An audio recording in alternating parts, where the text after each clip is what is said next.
Bowlers की नई जोड़ी। दुनिया भर में बॉलर्स की जोड़ियां बनती आई हैं और बनती रहेंगी। वकार यूनुस और वसीम अकरम की जोड़ी के बाद मोहम्मद आमिर और मोहम्मद आसिफ की जोड़ी बनी तो न जाने उन्हें किसकी नजर खा गई। ये जोड़ी नई रिकॉर्ड बनाने के बजाय जुए की लत में फंस गई और एक क्रिकेट से गया और दूसरे के 5 बरस जाया हो गए।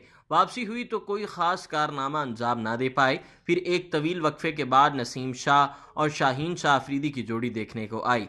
इन दोनों की मजमूई उम्र इंग्लैंड के सबसे ज्यादा विकेटें हासिल करने वाले जेम्स एंडरसन की उम्र से कम है। ये दोनों अपनी स्पीड की वजह से एक तवील अरसे तक क्रिकेट के मैदानों पर राज करने की सलाहियत से मुज़य्यन हैं।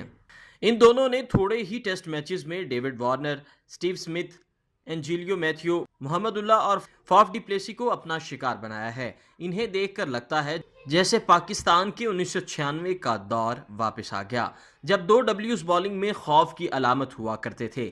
लेकिन वकार यूनुस इस जोड़ी को कबल अज वक्त करार दे रहे हैं। वो कहते हैं कि फास्ट बॉलर शाहीन शाह अफरीदी और नसीम शाह का दो डब्ल्यूज वसीम अकरम और वकार यूनुस के साथ मवाजना काबिल अज़ वक्त है। इन्हें इंग्लैंड में आए 1 महीना हो चुका है।